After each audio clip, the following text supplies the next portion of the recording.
Hi, I'm Tom Lippincott, and welcome to the Advanced Jazz Guitar Harmony series. Today's subject is Drop 2 and 4 and Drop 2 and 3 voicings. Now, first of all, I want to explain a little bit about the series here. The Advanced Jazz Guitar Harmony series builds on the Jazz Guitar Harmony series, which is a 5-part series that is meant to go in sequentially from, the first class to the 5th class, and basically introduces the basics of jazz guitar harmony. By jazz guitar harmony, I mean everything that has to do with harmony that we deal with as jazz guitarists. So that would be playing chords when we're comping, playing chords when we're playing solo guitar arrangements, and also playing chords while we're soloing if we have to comp for ourselves, let's say in a trio setting with guitar, bass, and drums, and there's no piano player or other chord instrument there. So anyway, the Advanced Jazz Guitar Harmony series is meant, each class is a standalone class. You don't necessarily have to, go through one of the classes in sequence or any of the classes in any particular sequence, and you can just pick and choose the subjects that you're interested in. But I'm assuming with the Advanced Jazz Guitar Harmony series that you're already familiar with the concepts that we covered in the Jazz Guitar Harmony series. So I'm assuming that anyone watching this has either already gone through the Jazz Guitar Harmony series 1 through 5, or some of them, or you're already an advanced player who's got a pretty thorough knowledge of the material that I covered. And most of the stuff that I covered in there is going to be stuff that any kind of advanced level, maybe professional or semi-professional level jazz guitarist will already be familiar with. But just kind of a brief recap, some of the subjects I covered in the Jazz Guitar Harmony series included basic diatonic harmony, triads all over the neck, both open and close, shell voicings with and without color tones, drop 2 and drop 3 voicings, both with and without color tones, contrapuntal movement with all of the above. So we also dealt with, one or more voices moving while one or more voices stays stationary, and some concepts with that. And then applying all those concepts to tunes in those 3 different areas of comping, solo guitar, and self-comping while you're soloing. So if you've got and one other thing that I meant to mention that we did a lot of also was taking some of these new chords or voicings that we were learning through diatonic cycles to get more familiarity with them, as well as playing through tunes using the new voicings. So if you've already got a pretty familiar grounding with those basics, you've got plenty of sort of a foundation to work with the Advanced Jazz Guitar Harmony classes. As we're going along, I'll probably review a few of the concepts from the regular Advanced Jazz, or from the regular Jazz Guitar Harmony classes. But if you have any gaps, you may want to refer back to some of those earlier classes. Okay, and one other thing that I want to talk about before we move on, just for anybody who may be new to my classes, is this guitar. Obviously, as you can see, it's got more than 6 strings. It's an 8-string guitar, but my middle 6 strings are just the regular 6 strings of a 6-string guitar. So E, A, D, G, B, E, or strings 6, 5, 4, 3, 2, 1. Same on my guitar as on all of your guitars. The only difference is on either end, I have an extra string. So I have on top of my high E string, I have a high A string up here on the edge of the fingerboard here, and then on the low edge of the fingerboard, I have a low B string below the low E. So any chords that I'm showing you, the shapes are going to be exactly the same, or any fingerboard, single note things, anything. I'm not going to use the two outer strings for any examples that I'm going to ask you to play, so you won't have to worry about that. The only thing you have to keep in mind is that these two outer strings are extra strings, but all of my regular chord forms are going to look the same. There's also the fan frets, but that's a very minimal thing. I've still got, first fret, second fret, third fret, and so forth, and it's exactly the same. Here's my high E string going up, my B string chromatically going up, G string going up chromatically, and so forth. All exactly the same as a regular guitar. All right, now if you look over on page 1 of the examples, we start off with a little bit of a review of some of the stuff we did cover in class 5 of jazz guitar harmony, but this is just to get us back into the groove. We're talking about some basics with harmony, taking closed position 7th chords. In this case, I'm using C major 7 as my example, C, E, G, B, the 4 notes that I get from the C major scale if I use the root 3rd, 5th, and 7th, of course. I'm assuming everybody's already familiar with that. And I have just 2 examples of places I might be able to play those closed position chords on a guitar. Middle 4 strings first, in example 1, so that's this shape. And then the top 4 strings, which is almost the same shape, but of course I had to move one string up 1 fret when I moved over from the middle 4 to the top 4 strings because of the G to B string being a major 3rd instead of a perfect 4th, as all the other strings are. And we'll be talking about that concept a little bit later on as well.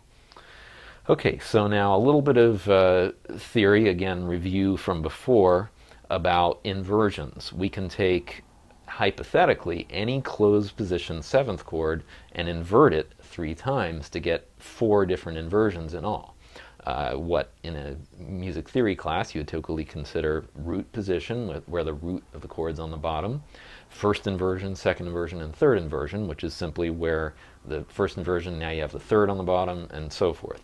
And here in example 2, we see that graphically illustrated.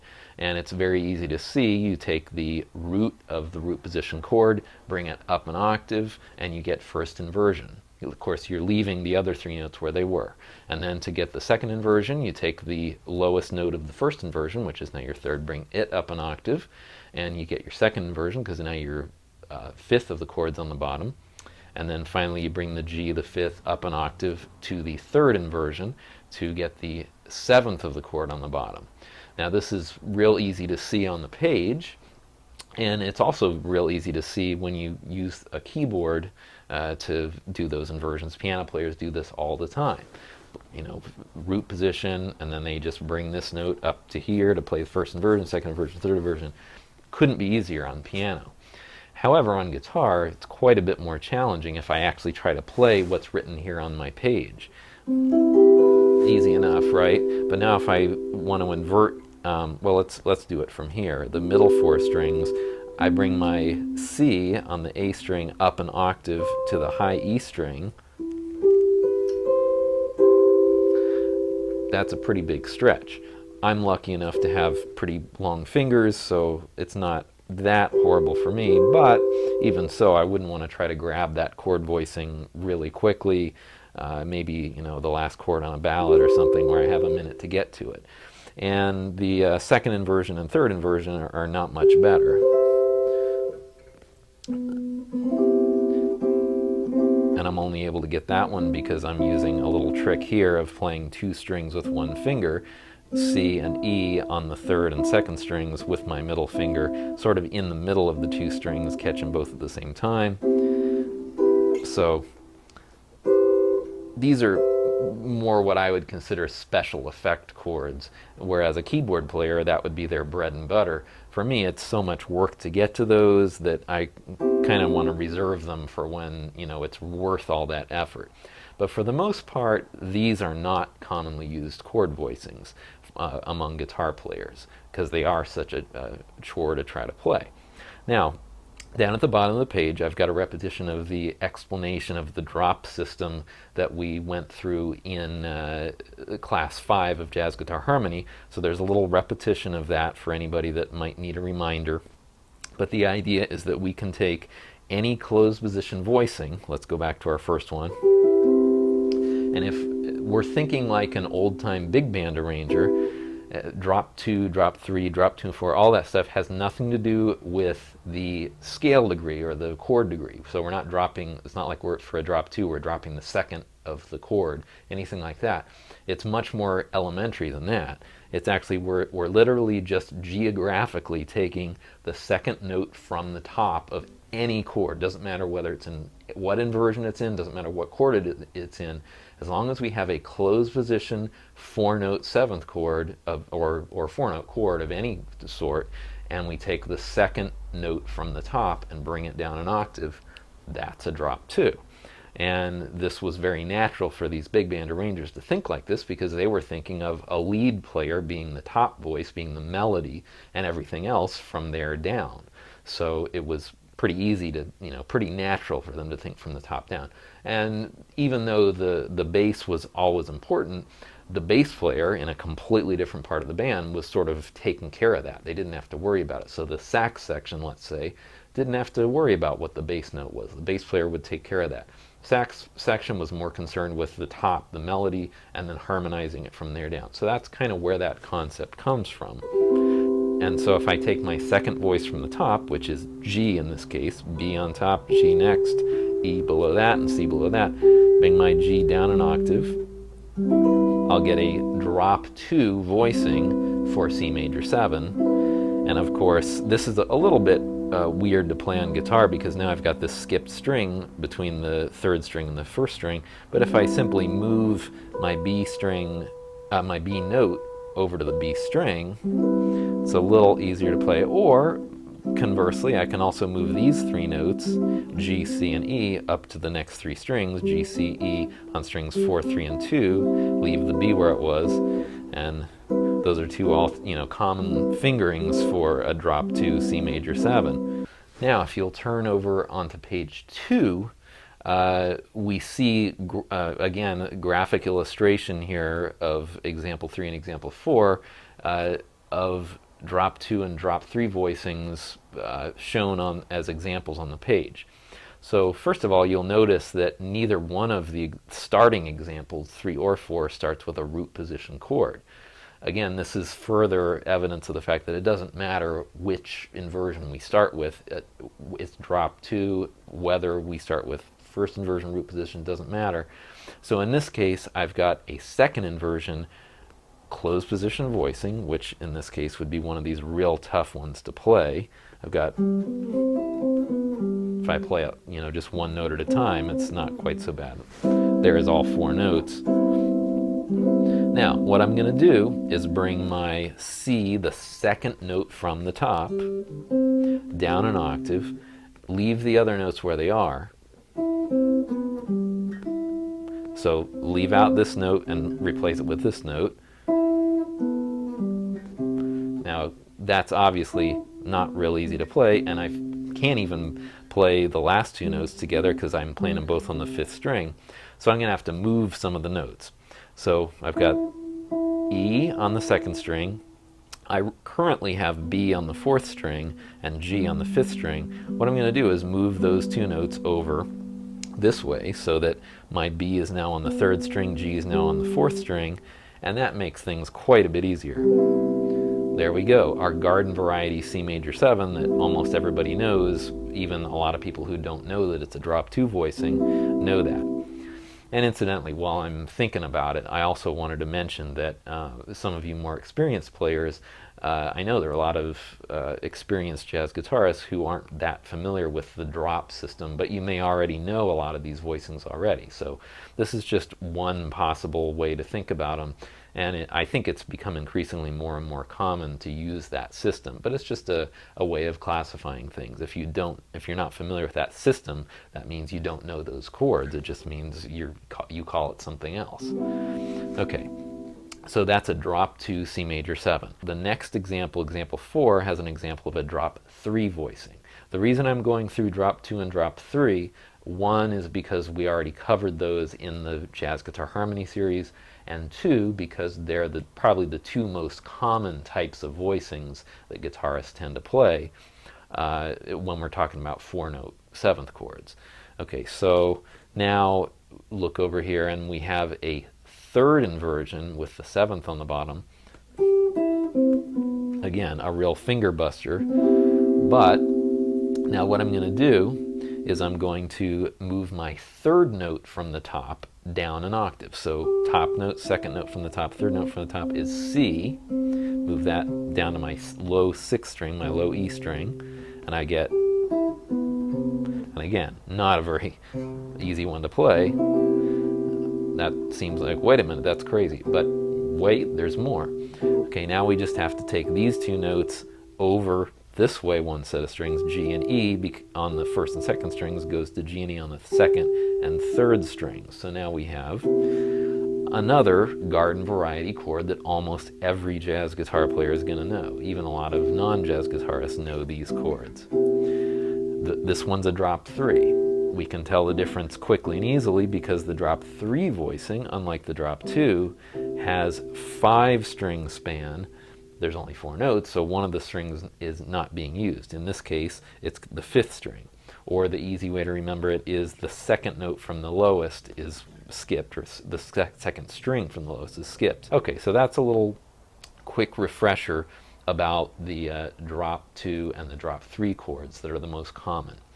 Now, today we're going to get into 2 other types of drop voicings. That's going to be the drop 2 and 4 and the drop 2 and 3. At the bottom of page 2, you'll see a chart that I have. I basically took every possible way to arrange the notes C, E, G, and B, the 4 notes of a C major 7 chord. So what we have is 4 inversions of a closed position C major 7, which we've already talked about. Then we have 4 inversions of a drop 2 C major 7. Then we have 4 inversions of drop 3. And now we have 3 other possible ways to arrange those notes. And we'll get into the specifics of this in a few minutes, but we have drop 2 and 3, the next column down, then drop 2 and 4, and then finally we have double drop 2, drop 3. Now, you've probably already guessed that the drop 2 and 3 and drop 2 and 4 means that we drop 2 of the voices by an octave rather than just 1. And as the name suggests, the drop 2 and 3 means we take the 2nd and the 3rd, or the 2 inner voice notes, and drop them down an octave, and then with the 2 and 4, 2nd note and 4th note.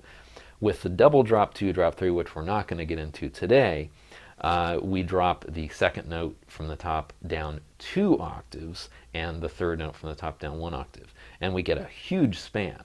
The drop 2 and the drop 3 voicings, of course, are probably the most practical, but these drop 2 and 3 and drop 2 and 4 that we're talking about today are also pretty practical, and they get some really interesting sounds, very distinctive, and you might even say somewhat modern sounding because of some of the intervals involved, and also kind of interesting because what I call here lower on the page sort of a hole in the middle of the voicing, and we'll talk about that more in a minute too. So now if you turn over here onto page 3, you'll see some examples where I'm showing converting closed position chords to drop 2 and 4 and then to drop 2 and 3. So first we're going to take a C major 7 in root position, our old friend here on the top 4 strings, and we are going to bring the 2nd note from the top and the 4th note from the top down an octave to get a drop 2 and 4. So top note is B, 2nd note from the top is G, 3rd note from the top we're going to leave where it is, which is E, and then 4th note from the top, or bottom note if you will, is C. We're going to bring G and C each down an octave.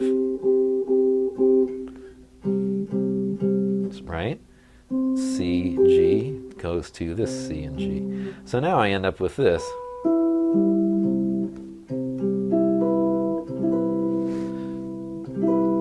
So that's my drop 2 and 4 chord. Now, this one is not the fingering that we're going to talk about today, but this is kind of an alternate fingering that we might use. And it's a little unwieldy, especially for a non-finger style player, because again, I'm skipping 2 strings right in the middle of the chord. I'm not playing the 4th or the 2nd strings.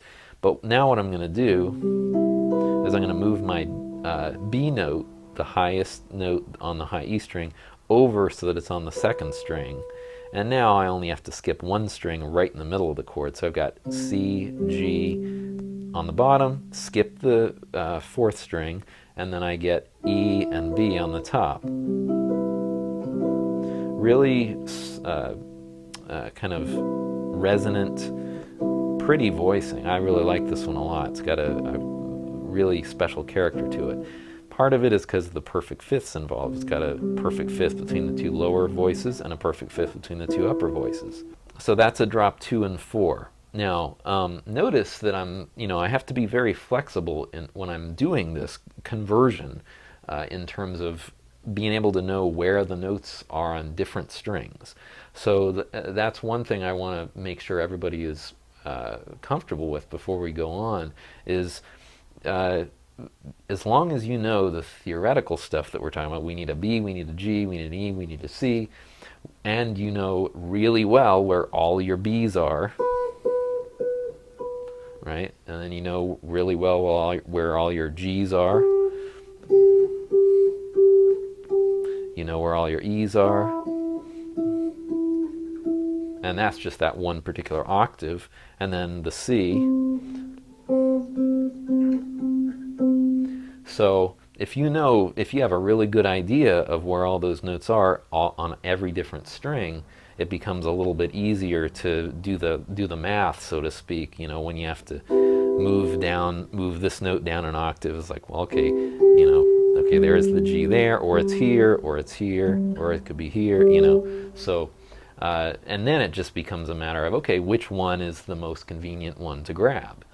When I'm thinking about, let's say, a C major 7 chord, I know I've got the notes C, E, G, and B involved, and I try in my mind's eye to kind of have a picture in my head of where all possible places are that I can play any one of those notes on the fingerboard, and that really helps me find the particular, C, the particular G, the particular E, and so forth that I'm looking for.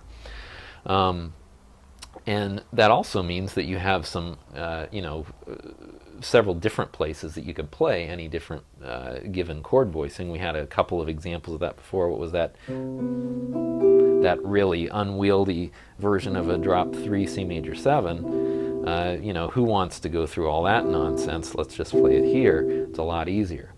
However, once we get into some of these fancier, big spanning chords, you are going to find that there are certain voicings that there is more than one fingering that's completely practical. For example, I just showed you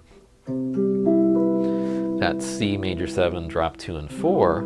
If I move my B over to here, that's the more standard fingering, but this one is actually a little bit less of a stretch on the left hand. So let's say you're a fingerstyle player and you're real comfortable with playing, skipping different strings, but you maybe have small hands. This might be easier to play than that. So always, just keep your options open. That's, I guess, what I'm trying to get at. Okay, and then next in example 6, we do the same process, but with a drop 2 and 3 voicing.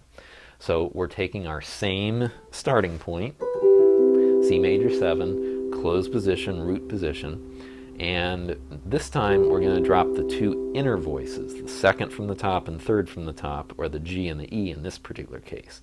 Once again, if we're dealing with a different inversion, it would be 2 different notes entirely. Let's say we were doing, the third inversion. It'd still be the 2 inner notes, the second from the top, third from the top. In this case now, that's 2 completely different notes. So it's just whichever is second from the top, third from the top. Just wanted to be totally clear about that. Okay, so in this case we have G and E that are going to be moved down an octave. So G, E, let's say. That's what we're looking for. Again, I put E on the 5th string, G on the 4th string, and then I've got still C on the 4th string and B on the 1st string from my original fingering. I'm going to have to move something because I can't play 2 notes on the same string at the same time. I sure wish I could, and if anybody figures out how, please let me know, because I would pay good money for that information. Okay, but anyway, what I'm going to do is maybe move my C over to here, and then get this. So now I've got E on the 5th string, G on the 4th, C on the 3rd, and then skip the B string, and then play the top note on the high E string, B.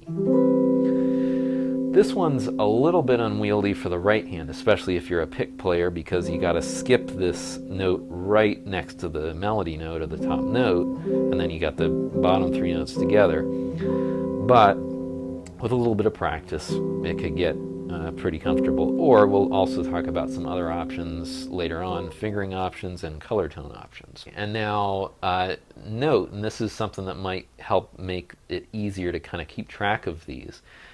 If you take a drop 2 and, if you take a closed position voicing and convert it to drop 2 and 4, you're going to end up with the same inversion that you started with, because we're taking the root and bringing it down an octave.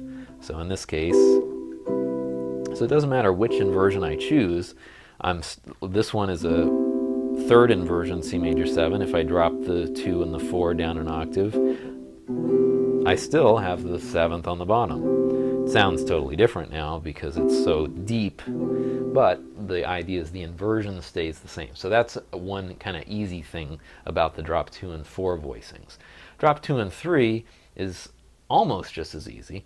You just have to remember that when you convert a closed position to a drop 2 and 3, you get a chord that's one inversion higher than the one you started with. So if we start with the root position, we're going to end up with a 1st inversion. If we start, let's say, with a 1st inversion, right, now we're going to end up with a 2nd inversion, drop 2 and 3. Okay, so that's one easy way to sort of remember or make some sense of that conversion. In the next paragraph, we talk about how the typical fingering that's used, and that's the ones I'm using here, we have a 5-string span. Just like with our old friend, the drop 3 voicing. Remember that one? We can either play it here or here, let's say. So we've always got 2 different sets of strings to play any one of these voicings on. Bottom 5 and top 5, or 6 through 2, or strings 5 through 1. We're always skipping one of those strings, but nevertheless it's a 5-string span. So what I've done in examples 7 and 8 at the bottom of page 3 here is I've given you all 4 inversions of drop 2 and 4 C major 7 on the bottom 5 strings first, and then on the top 5 strings. Now I didn't use, I didn't start with root position and go, root position, 1st inversion, 2nd inversion, 3rd inversion like we did with the closed position chords, because this time I'm taking the fingerboard into account and I'm using the practical range of the guitar. So if I started with the root position here and then went up the neck, all the inversions, I'd run out of frets even on a 22 fret or maybe even a 24 fret guitar. So what I'm going to do is start on the 2nd inversion in this case. In example 7, we'll see I've got G, C, B, E. Sorry, there's the fingering. Or I could use a bar. That actually reminds me, while I'm thinking about it, I've talked about this, I think, in the Jazz Guitar Harmony series, but generally, when you are dealing with chord voicing fingerings, I do get asked the question, what fingering should I use for this chord voicing? And my answer is almost always, it depends on what came before it and what comes after it. So if I play this chord, I may play with this fingering one time. I may play with all 4 fingers another time. Is that all my options? I haven't really thought about it. That's probably, I could do this. Okay, and that leaves my 1st finger free. Maybe I want to play the root down here on my low B string. So I got 3 possible fingerings for that. I want to be comfortable with being able to be flexible and play any given voicing with different fingerings if the situation calls for it. So while it's probably a good idea to come up with, your sort of go-to fingering for any particular voicing, it's also, I think, a good idea to be used to the idea of improvising and being able to, play any given voicing with other fingerings. Okay, so with that in mind, here's my lowest inversion, which is my 2nd inversion. Then I'm going to the 3rd inversion, 2nd measure. Next is my root position, which we've already seen that one. And then last we have the first inversion, which has E and B on the 6th and 5th strings, skip the 4th string, G and C on the 3rd and 2nd strings. Okay, so I play them all 4 together. Right? Now, I'm going to do the same thing on the top 5 strings. This time it just so happens to be convenient that I can start on the root position here with my C, G, E, B on strings 5, 4, 2, and 1. And again, that's that same chord as this one. Same 4 notes. Shape's almost the same, but I had to move one of the notes up 1 fret when I moved over. And then we'll do all 4 inversions. Okay. Now I'm going to show you those 2 examples, example 7 and example 8, in a close-up so you can get a really close view on the fingerings for those. Example 7, C major 7, drop 2 and 4 inversions, bottom 5 strings, or strings 6 through 2, skipping the 4th string.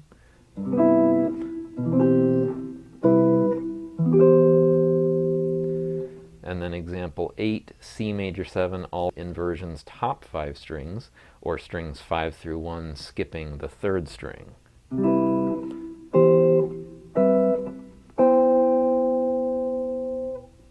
Now turn over onto page 4 and we'll take the same approach with the drop 2 and 3 voicings. First, we start on the bottom 5 strings, just like we did with the drop 2 and 4. This time, instead of there being the hole in the middle of the voicing, like there was in the drop 2 and 4, we had 2 strings together, skip string, 2 strings together. This time we have 3 strings together on the bottom, skip a string, and then 1 string off by itself. And we have 2 possibilities, 6 through 2 and 5 through 1.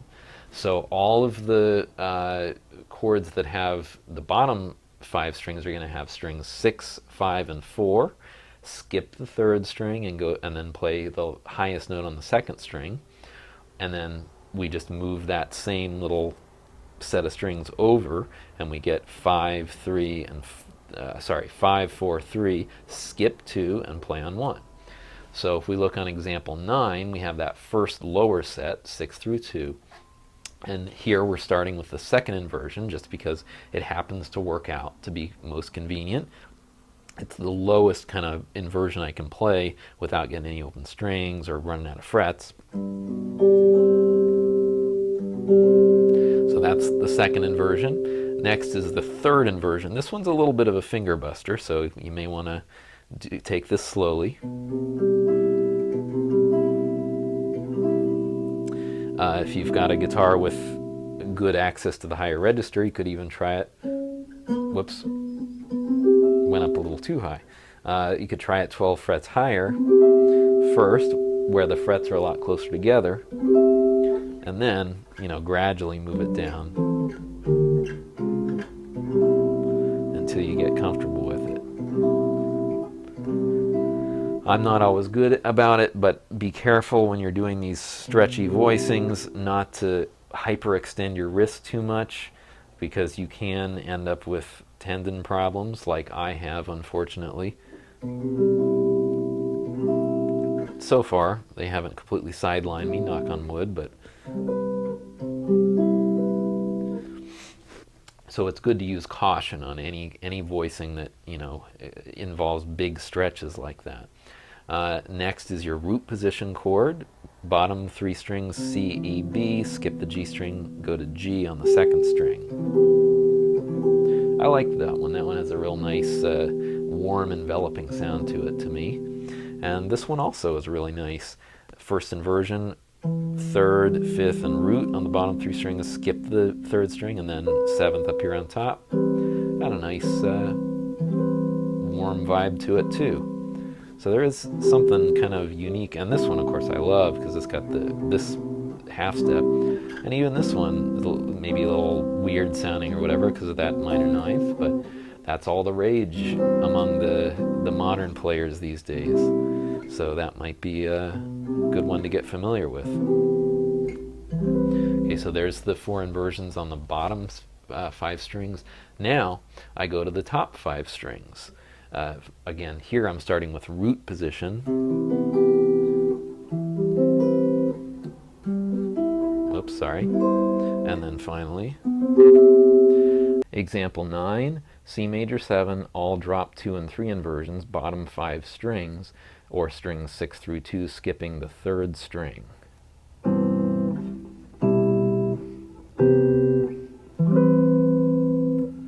And then example 10, C major 7, all drop 2 and 3 inversions, top 5 strings, or strings 5 through 1, skipping the 2nd string.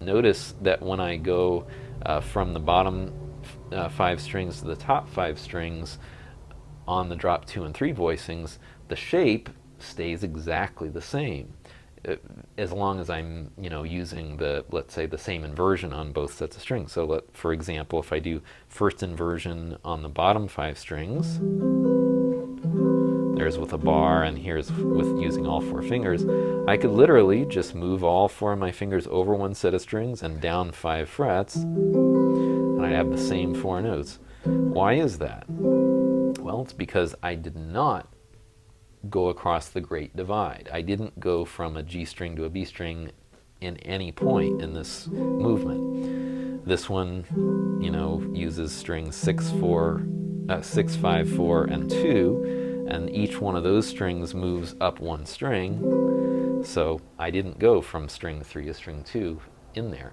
So you get a little bit of a break on the drop 2 and 3 voicings, because once you've learned the shape for the bottom 5 strings, it's the same shape for the top 5 strings. For the drop 2 and 4 voicings, however, you have noticed that you will have to compensate for that movement from the G string to the B string. And I think I mentioned here in the paragraph that that is always kind of a good principle to have. Whenever you learn any new chord voicing, make sure that you find it on all the possible combinations of strings so that you have the maximum flexibility. Okay, now let's look over on page 5, and we'll see the second sort of important point that I want to make about inversions of these chords, which is the inversion style. Now, those of you who have gone through the Jazz Guitar Harmony series will already be familiar with the concept that we talk about of choir style versus piano style inversion.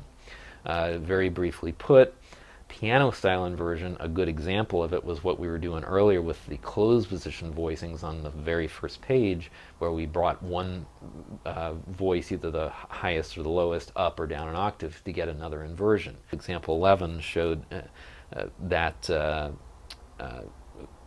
piano style inversion.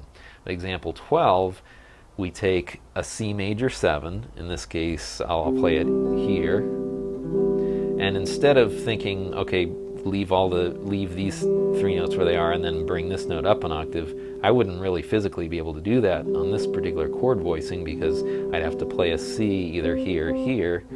I guess maybe I could bring the C up here if I was a tapping player and do that.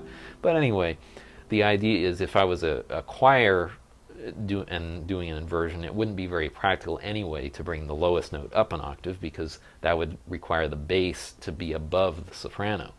So in that particular way of thinking, or that method, we're going to have the soprano move from the B, which is the highest note in the first example, up to the C, and then each successive voice below is going to move up what I call a notch in the chord. And you can see that on the page here in example 12. So, and we get, so this becomes this. And it's easy to see, imagine your 5th string is a bass, your 4th string is a tenor, your 3rd string is an alto, and your 2nd string is a soprano, and each one stays on its own string. Oh, sorry. So anyway, we get, and what happens is when we are dealing with any open position chord, which is anything in this case other than the closed position 7th chords, all of the drop chords are open position chords. It means they span more than an octave distance. It's actually impossible to use the piano style way of inverting anyway. If you look down here on example 13, we'll see what I'm talking about. I'm starting with a C major 7 root position, drop 2 and 4. I'll play it here. Strings 5, 4, 2, and 1. And what I'm going to do is, well, okay, I'm a piano player. I'll bring the bottom voice up an octave. I leave the other 3 notes where they were, and lo and behold, it's no longer a drop 2 and 4 voicing. It's actually closer together because this has a pretty big distance. What I end up with is actually, in this case, a drop 2 voicing, second inversion, so it's not the same type of voicing anymore. So really, the only true way to get an inversion and maintain the same voicing type is to use the choir style method. And that doesn't necessarily mean physically on the guitar each string has to stay on the same, each note has to stay on the same string, but the concept has to stay the same. Each note in the voicing has to move up to the next note in the chord. So, what might be helpful to do is to maybe even write out on a piece of paper, if if this is something that's still a little bit sketchy, and just write out, in this case, C, E, G, B, and maybe even write the octave C, and then always think, okay, whenever I'm inverting a chord, the E, assuming we're talking about C major 7, by the way, the E will always go up to a G, the G will always go up to a B, the B will always go up to C, the C will always go up to an E. Just keep that in mind. One thing that might be a good exercise to do is to, on each individual string, find all your chord tones. So let's say, okay, C major 7, high E string. What are all the notes that I can play in C major 7 on that string? From low to high, I can start on open E string, that's my 3rd, G is my 5th, B is the 7th, C is the root, back to E, the 3rd, and so forth on up. And I'll do the same thing, B string, B, C, E, G, B, C, E, G. Now on the 3rd string, 5th, I'll think of it like this too. Instead of thinking the note names, I'll think the function. 5th, 7th, root, 3rd, 5th, 7th, root, 3rd. And then on the 4th string, 3rd, 5th, 7th, root, 3rd, 5th, 7th, root. 5th string, I'll go back to my note names, B, C, E, G, B, C, E, G, and then the low E string, E, G, B, C, E, G, B, C. So again, if I have a real good knowledge all up and down the neck where all my chord tones are, then that's going to really help when I'm trying to muddle through these inversions. So I'm trying to go from here up to the next highest inversion. Well, I know, okay, well, on this string, the note in C major 7 that's right above C is my E. The note that's in C major 7 above G on the 4th string is B, so I got those 2 strings. And then the note above E is going to be G, so that's, hey, that's interesting. It's an open position E minor triad. And then lastly, my high E string was a B. That's going to go up only to 1/2 step to the root C, and I got this. So there's my first inversion. The voicing type is now preserved. So that's an example of the choir style inversion applied to this concept. Okay, now if you look here on page 6, you'll see what I'm calling sort of the complete set of chord voicings for drop 2 and 4 and drop 2 and 3 voicings. I'm using the same format that I used in the Jazz Guitar Harmony series, Class 5, where I showed you the drop 2 and the drop 3 voicings. Same idea here. We're taking the major scale and going diatonically up the 1, 2, 3, 4, 5, 6, and 7 chords of the major scale with each type of voicing, each string set, and each inversion. So we end up with 4 pages of stuff. First page is root position chords, second page, first inversion chords, and so forth until we get all inversions. And then each page covers the top 2 lines cover the bottom 5 strings, and the top 5 strings for drop 2 and 4, and then the bottom 2 lines cover the bottom 5 strings and top 5 strings for drop 2 and 3. I'm going to show you this whole exercise in close-up, but we're just going to kind of go through a few of them. And before I start, I want to talk a little bit about right-hand fingering, because that may be a little bit of an issue for some of you. For example, I'll take this very first chord voicing, F major 7, on the bottom 5 strings. I've got F, C, A, and E. It's a big stretch. Again, maybe play it up here an octave higher to start with if you have trouble with this stretch at first. But anyway, what about my right hand? I have this kind of awkward string skip right in the middle of the voicing. So there's a few different options. One is if you're a fingerstyle player, and things are going to be a lot simpler. And these days, a lot of jazz guitar players, more and more, are starting to incorporate their fingers, if nothing else, just when they're comping. And of course, when you're playing these chords, a lot of the time you're comping, or maybe playing solo guitar, and a lot of players will put the pick down to play solo guitar as well. So if that's what you're doing, things get a lot more simple. You've really got, it's not that tricky. What I typically do is I'm using the classical guitar designations of P, I, M, A, and C, which is a little less common because classical guitar traditionally doesn't use the pinky, but the C letter is usually what is used for that. So typically what I'll use for most of these voicings, the drop 2 and 4, is simply P, I, M, A, and I'm skipping the string in between these 2 fingers. So I've got bottom 2 strings, and then 3rd and 2nd strings in the case of this chord. And I guess it took a little bit of practice at first getting used to skipping that string in there, but nothing too crazy. Of course, another option, if that seems awkward and you are comfortable with your 4th finger, you might try P, I, A, C. So you can hold your 5 fingers, 1 finger per string, and you're just sort of leaving out the middle finger. And in some of these, we're going to see later that we might want to include that string in there as a color tone or an alternate note, and then I could use all 5 fingers right together. So those are a couple different options. If I'm using, let's say, a pick and fingers, which a lot of players do as well, let me find my pick over here. And if you're using a pick and fingers, like a lot of players do these days as well, simply think of this little machine here as your thumb, and then that becomes I, M, A. You lose the C, you lose the pinky, but you've still got 4 fingers. So there, your fingering option for a 4-note chord is you only got one choice.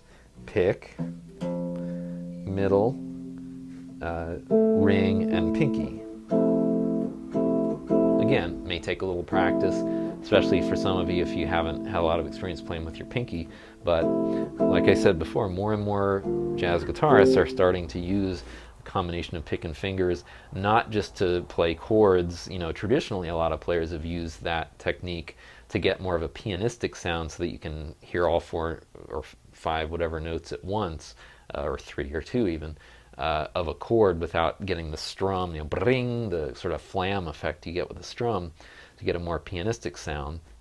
But more and more these days I'm finding that a lot of players are starting to use more sophisticated movements in their right hand fingers in combination with the pick also to get little contrapuntal lines, or some players will combine the pick and 1 or more other fingers with even with single note lines.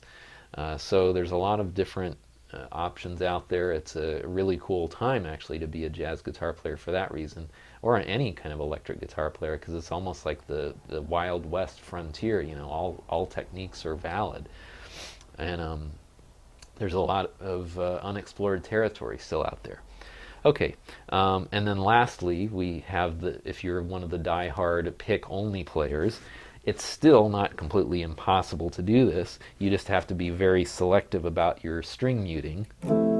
Here I'm, using that strum. And now this is actually real difficult on an 8th string guitar. This is one of the reasons I play this guitar with my fingers, is because the more strings you have when you're strumming, the harder it is to mute them.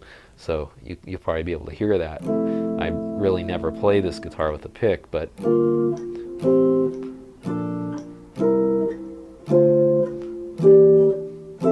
it can be done. So if a schmuck like me who never plays with a pick on this guitar can do that, then if that's your sort of weapon of choice, then I think it certainly can be done. Okay, and then also the drop 2 and 3 voicings, same idea.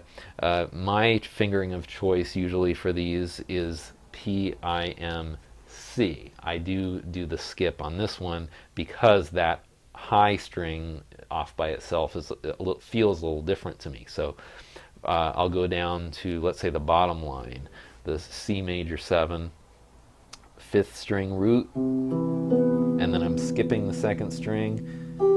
So I'm playing P, I, A for the bottom 3 notes, and then skipping the B string and not playing anything with my A finger, and then going right to the C for the high string.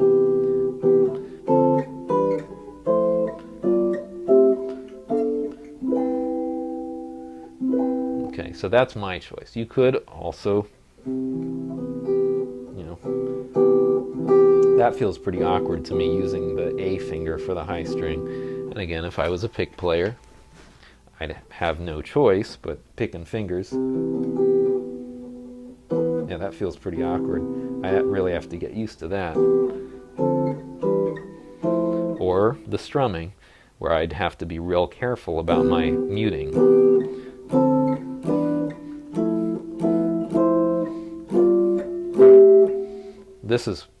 These drop 2 and 3s are probably the hardest to strum.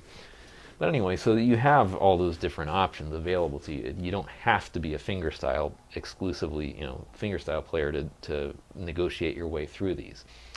Okay, so now I'm going to take you through these in close-up, and again we're going through every inversion of drop 2 and 4 and drop 2 and 3, and on both sets of strings. That's why there's 4 lines on each page.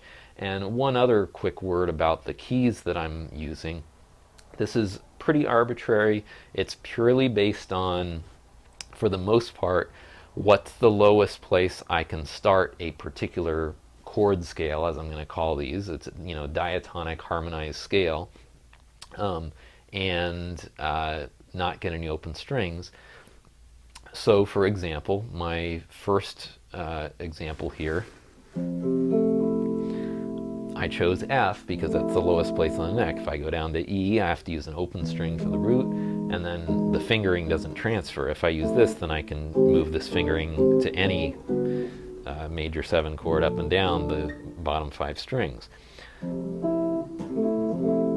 Okay, now as I mentioned in the Jazz Guitar Harmony Class 5, where we did the drop 2 and 3 voicings, a couple little hints for learning these is, first of all, know that your diatonic 7th chords are 1 and 4 are major 7, 2, 3, and 6 are minor 7, 5 is dominant, and 7 is half diminished. So one little hint that you could try is, before you start each individual chord scale, okay, that's major 7, try converting this one to a dominant 7th, so my 7th comes down. Oh, thank goodness I could stop stretching. There's my F7, and then now make F7 into F minor 7 by taking my 3rd right there down a half step, and then finally change this to F half diminished, or minor 7 flat 5, to flatting the 5th, And that will show me the 4 finger shapes that I'm going to need to use as I go up the scale. Major 7, dominant 7, minor 7, half diminished. So sure enough, 1 and 4, that same shape, and then that dominant 7 is going to be the 5, the minor 7 is going to be the 2, 3, and 6, and then the half diminished is going to be up here on the 7. Okay, and that same concept applies to any of the inversions. So without further ado, here is in close-up the entire series, the entire set of diatonic 7th chords, drop 2 and 4, drop 2 and 3, for your viewing pleasure. Drop 2 and 4 and drop 2 and 3 chords, root position chords. This is page 6. So here we go with the first one. I'm playing along with a metronome that's set to about quarter note equals 70. 1, 2, 3, 4.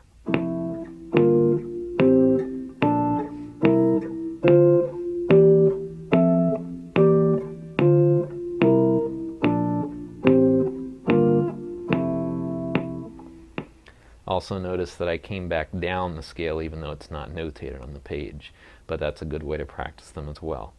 Okay, now here's the second line, the drop 2 and 4 voicings with the root on the 5th string in B flat major.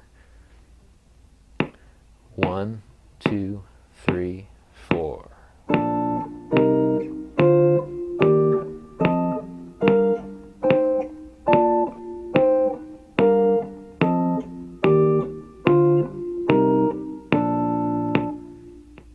Now here's drop 2 and 3 with the root on the 6th string in the key of G major. 1, 2, 3, 4.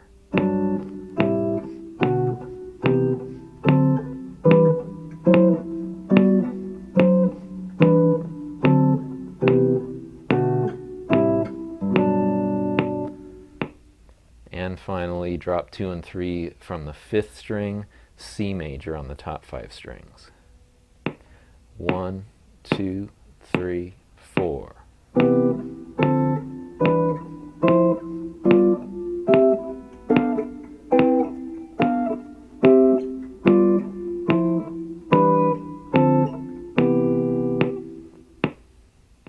Now on to the first inversion chords, page 7. So here we go, starting with the top line, drop 2 and 4 from the 6th string, D major. 1, 2, 3, 4.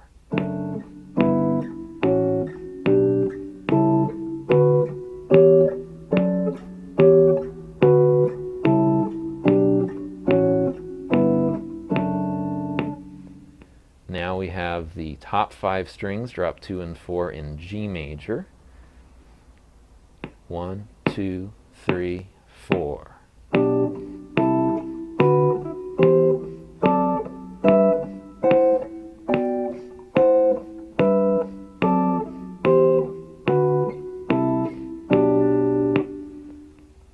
Next we have the drop 2 and 3 voicings, first on the bottom 5 strings in the E flat major. 1, 2, 3, 4.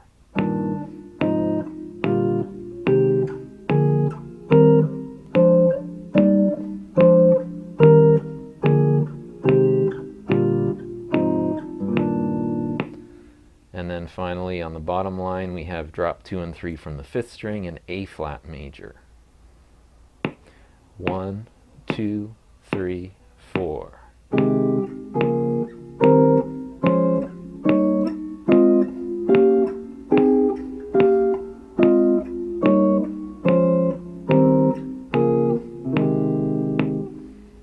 Now on to the second inversion chords on page 8. Okay, so first up is drop 2 and 4 from the 6th string in B flat major. 1, 2, 3, 4.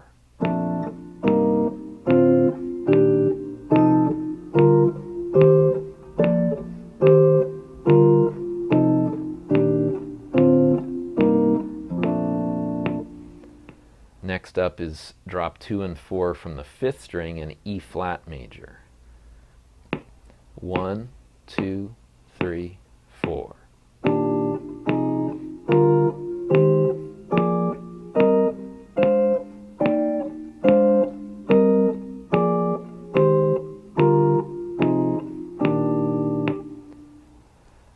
up is the drop 2 and 3 voicings from the 6th string in C major. 1, 2, 3, 4.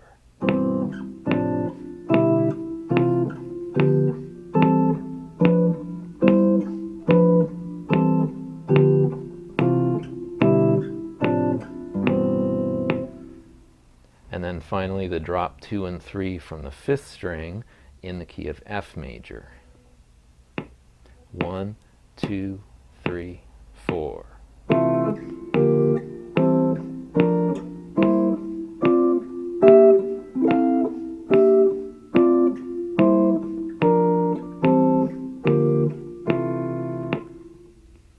Next we have the third inversion chords on page 9. Now drop 2 and 4 from the 6th string, key of A flat. 1, 2, 3, 4.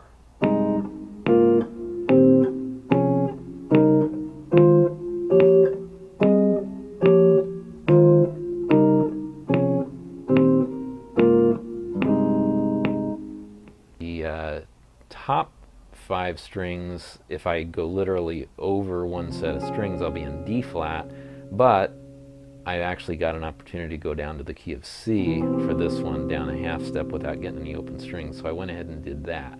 So that's why that one looks a little strange, because it's not actually a perfect fourth like the other ones are. Drop 2 and 4 from the 5th string, key of C major. 1, 2, 3, 4.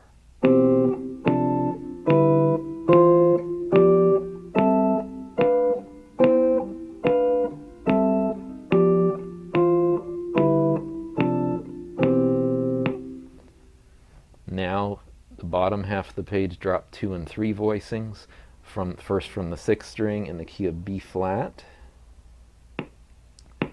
1, 2, 3, 4.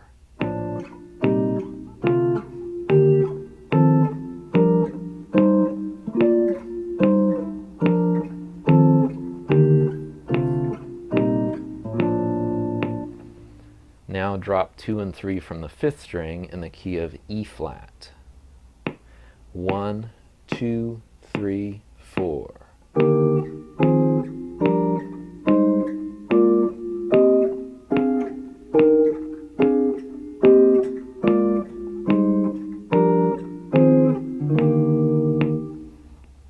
Okay, just when you thought it was safe to go back into the fingerboard, we're not done yet. Okay, we have now found all of the drop 2 and 4 and drop 2 and 3 voicings that are diatonic to the major scale, but we need to do some other things with them if we want to get fluent enough with them to really be able to use them in a real context. So page 10 is going to take us into the next step, and that's working through diatonic cycles. And again, you'll recognize these from the Jazz Guitar Harmony series. This is based on some of Mick Goodrick's concepts that he expounds on in his Voice Leading Almanacs, which as of this taping are unfortunately out of print. But the concept is actually very simple and elegant, and once you kind of understand it, I think you can kind of do it in your head. And what I have written out here is sort of just a real sort of a reference shortcut that we can use. So it says here in the paragraph that when we went through our chord scale exercise that we just got finished with, we were going through cycle 2. All that means is that we're going from the 1 chord to the 2 chord, the 2 chord to the 3 chord, and so forth. We're moving in seconds from one chord up a second to the next chord, up a second to the next chord. And in this first row here on page 10, we see cycle 2/7. If you look at that, first of all, we're in the key of C here, just to keep it simple, no sharps, no flats. That's exactly the order of the chords that we were doing on these exercises. C major 7, 1 chord, D minor 7, 2 chord, so forth, up numerically. So there is cycle 2. Why is there the /7? Because if we start at the end and go backwards, we're doing cycle 7. We're going up from C all the way up to B, which is a 7th interval. We're going from the 1 chord to the 7th chord. Now you could say, well, it's closer to just go down to the 7th chord. Sure it is in the real world, but we're dealing in the theoretical world here where everything is going up. So we went up in seconds, or go the other direction, we're going up in sevenths. Or if you want to think about it more practically, we're going down in seconds. Maybe think of it like that. Okay. Second line, cycle 3, cycle 6. This is easy enough to understand.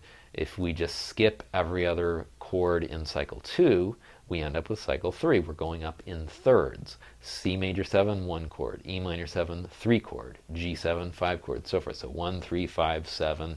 And then when we get to the next chord, we'll skip 1, go to 2, 2, 4, 6, and then back to 1. So we end up with cycle 3.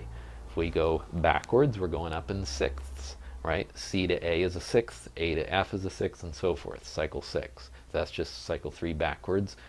Cycle 4 and 5, the last one, we skip, go back to the first series in the cycle 2. If we skip the second and the third chord and go to the fourth one, and then just do that every time, we end up with cycle 4. So we get C, skip D and E, go to F, F major 7 is our second chord. From F, skip G7 and A minor 7, go to B F diminished, there's our next chord in the series, and so forth, keep on going until we get all the way back to C. That's why it's called a cycle, because it could hypothetically repeat forever. Then if we go backwards from the end to the beginning, we get from C to G, G to D, and so forth, cycle 5. Notice cycle 4 in particular is the way a lot of harmonic motion in music tends to move, in fourths. It's a very dramatic kind of a bass movement because it's pretty big. As a matter of fact, no matter which direction we go, it's still pretty big. Whereas if we go cycle 2 and 7, cycle 3 and 6, sure, a 7th and a 6th are very big intervals, bigger than a 4th or 5th, but if we do the inversion, they become very small. 4th and 5th is the only one where we get big intervals either direction. So if the bass player decides to go up instead of down, it's still a dramatic thing. That's why that, or one of the reasons why that type of movement tends to be favored in chord progressions. And then in particular, notice we have the classic 2-5-1 chord progression that finishes out cycle 4, D minor 7, G7, C major 7. So that one, of course, as you all know, is vitally important. Okay, what do we do with this stuff? Well, as you hopefully will remember from the Jazz Guitar Harmony series, we took all of our chord voicings through these cycles. And what we're going to start off with here is example 15 goes through cycle 2. You might say, well, we already did cycle 2. But wait, there's more. We have another way of going through cycle 2 that's useful to explore. The cycle 2 that we were dealing with in the chord scale exercise went this way up linearly. Each chord went, or each note in each chord went up one scale step, and we got the next chord, right? So F goes to G, C goes to D, A goes to B flat, E goes to F, and we get our 2 chord, right? So that's all very straightforward. What if we went up cycle 2 but went down the neck this way? And that's what we're doing here in example 15. So I'm starting with a third inversion, C major 7, just arbitrarily picked that one. There's no specific reason why I had to start with the third inversion chord. Because I'm going downward, it would make sense, of course, to start high on the neck. And then what I'm going to do is, instead of going up to D minor 7, E minor 7, and so forth, I'm going to go this direction and find the closest D minor 7, which happens to be here. Then from there, the closest E minor 7, closest F major 7, this direction, closest G7, sorry, and so forth, all the way through the cycle. Notice, as it says in the example here, that each voice except the root moves down a step while the root becomes the 7th of the next chord. So that's a little sort of hint that you can use to find the next chord voicing. Root stays where it is and becomes the 7th of the next chord. All the other 3 notes move down a step each. So here is that demonstrated in close-up. Example 15, cycle 2.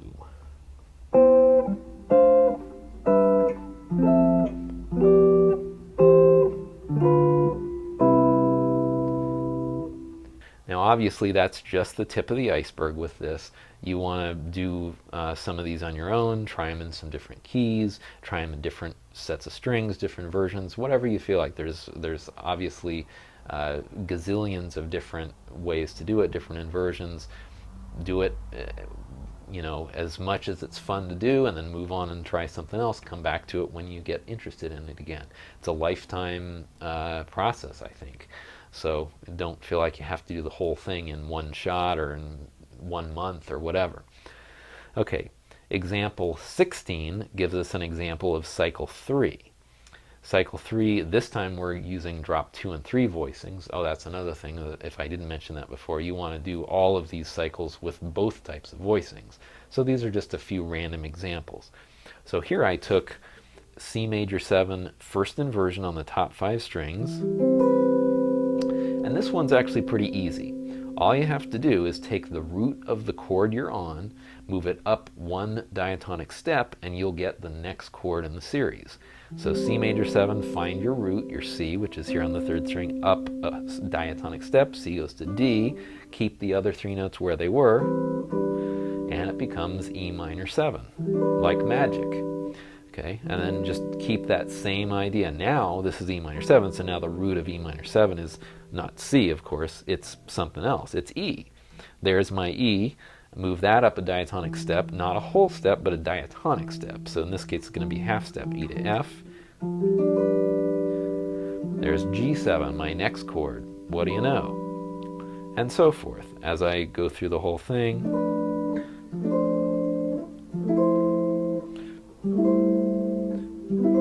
And there I'm back to where I started. I might also want to try, as maybe an ear training exercise, or just to hear the root movement, try singing the roots.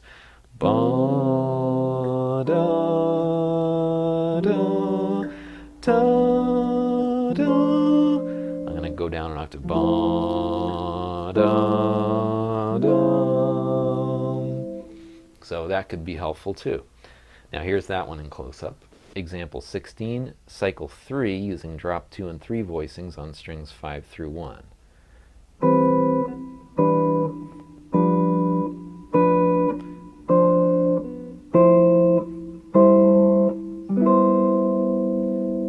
If you look over here on page 11 now, we're going to go on to example 17.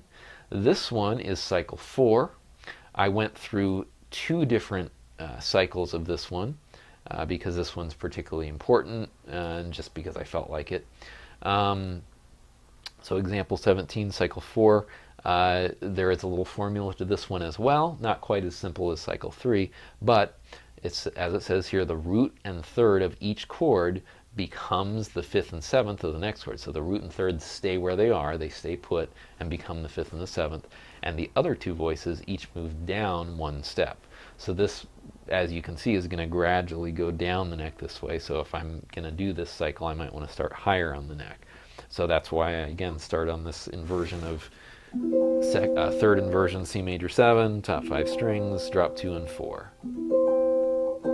Okay, so if we take it through, let's try this a little bit here. Remember, we're the root and the third of the chord I'm starting on, so the root and the third of C major 7, C and E are going to stay where they are, those 2 notes, and the other 2 notes are going to each move down 1 step. That's B on the bottom and G on the top.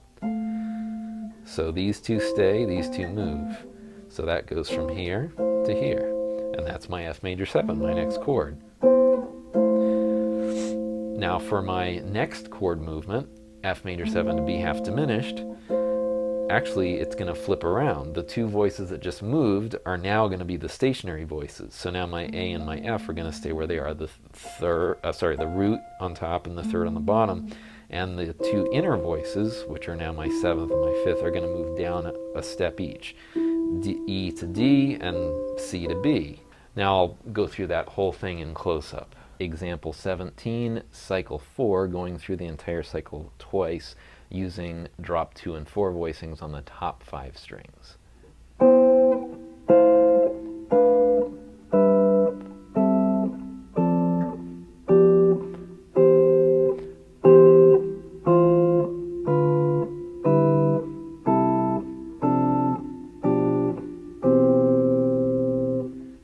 right, now on the bottom of the page, it says examples 19 and 20 give some additional practice with cycles. So we have example 19 covers cycle 2 with drop 2 and 4 voicings, but this time on strings 6 and 2. I didn't want to leave those out completely. Example 19, cycle 2 with drop 2 and 4 voicings on the bottom 6 strings.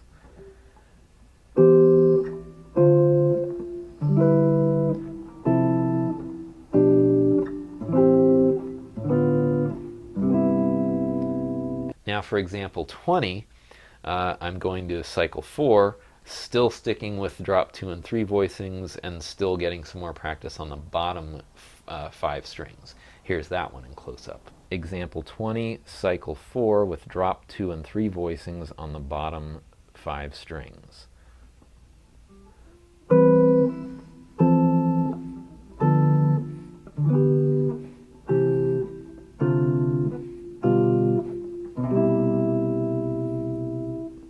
Now if you look at the top of page 12, I actually talk about a couple things that we already went over, which is the idea of the staggered voice movement in cycle 4. Now keep in mind that the example I showed you, it worked out really nifty because it was the 2 outer voices and then the 2 inner voices.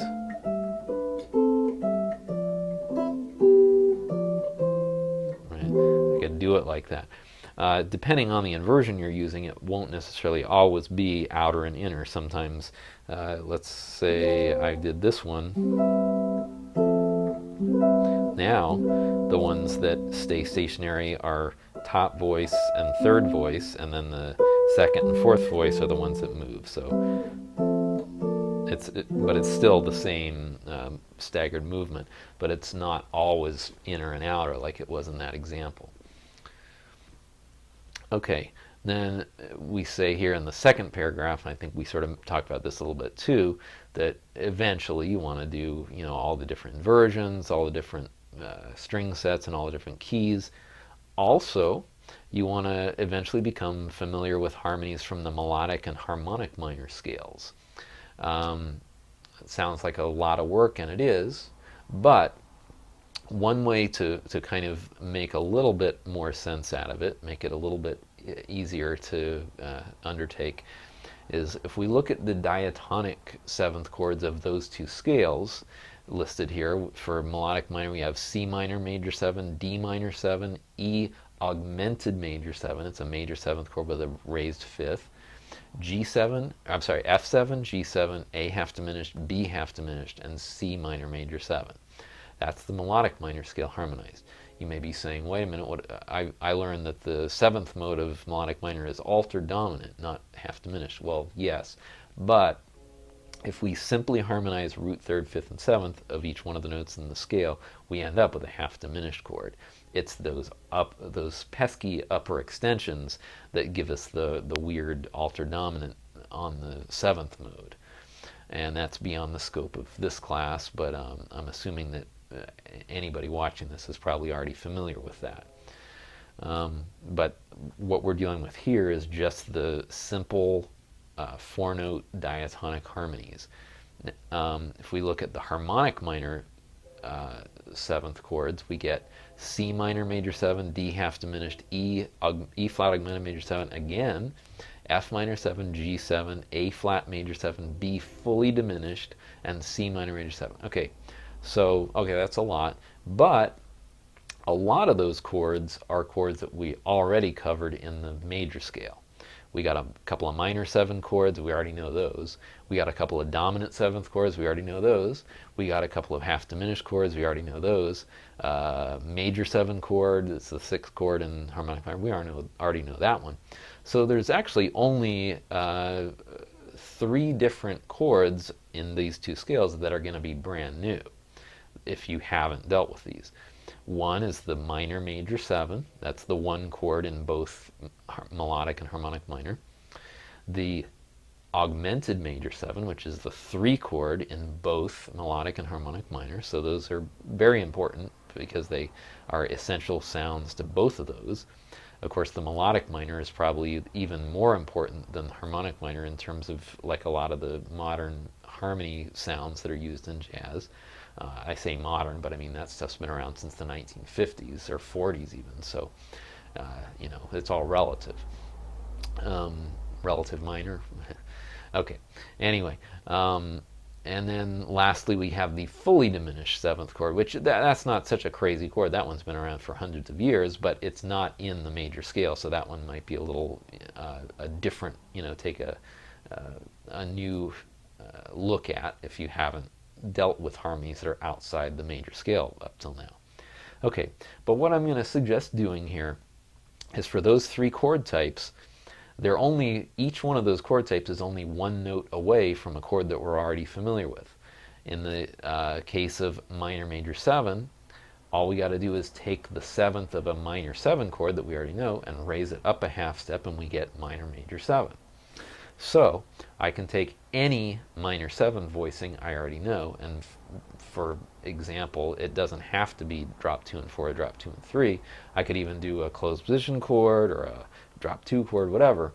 Take any minor 7th chord voicing you already know and raise the 7th up a half step, and you'll get a minor major 7. So here on example 21A, I've done that with just a few random chords. I took C minor 7, a couple different spots.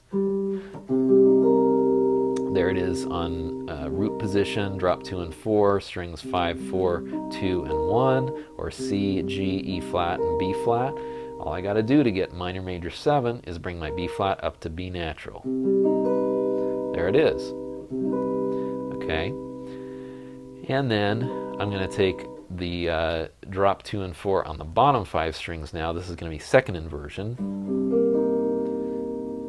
Again, so I've got, strings 6, 5, 3, and 2, or G, C, B flat, and E flat. And I'm going to bring my B flat on the third string up a half step to B natural. A little more dissonant, pungent kind of sound, but that's why a lot of the modern players like those sounds, I guess.